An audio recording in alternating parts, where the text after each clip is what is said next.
Bienvenue sur la chaîne. Aujourd'hui, nous allons explorer l'incroyable ascension et la chute de l'une des plus grandes figures du hip-hop et du divertissement, Sean Combs, alias Puff Diddy.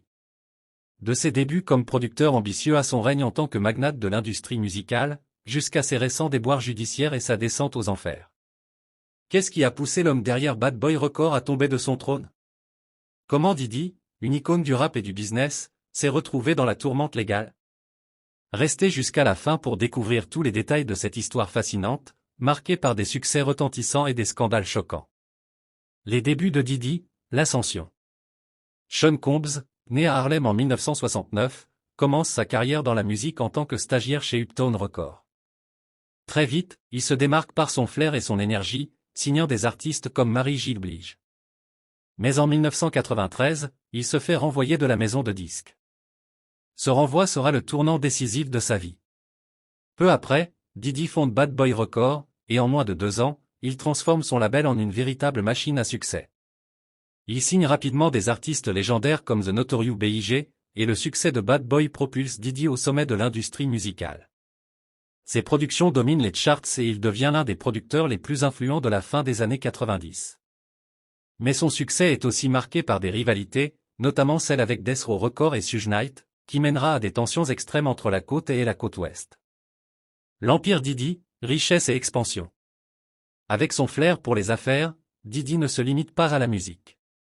Il se diversifie rapidement en lançant sa ligne de vêtements, Sean John, en 1998, qui génère des millions de dollars et lui permet de s'imposer dans le monde de la mode. Il continue en fondant Ciroc, une marque de vodka qui devient un des spiritueux les plus populaires aux États-Unis. Grâce à des accords de partenariat et des stratégies marketing innovantes, Diddy amasse une fortune colossale. Il s'implique également dans la télévision et le cinéma, et devient une personnalité médiatique incontournable, apparaissant dans des émissions, des talk-shows et même des films.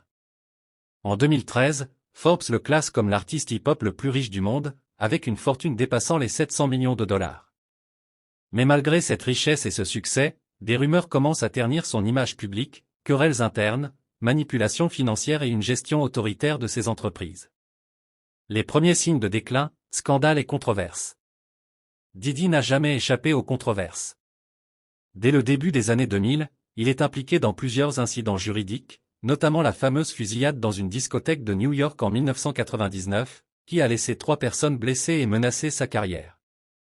Sean Combs est alors accusé de port d'armes illégales, mais grâce à une défense coûteuse, il s'en sort indemne.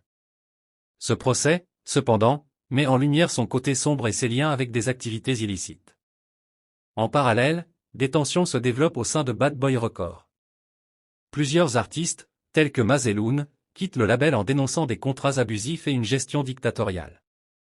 Diddy est de plus en plus perçu comme un homme d'affaires impitoyable, prêt à tout pour protéger son empire. Une vie de luxe et de pouvoir. Malgré les polémiques, Diddy continue de mener une vie de luxe inégalée.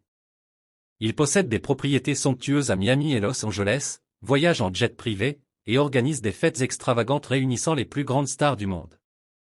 Mais cette opulence cache un stress permanent, pour rester au sommet, il doit sans cesse réinventer son empire.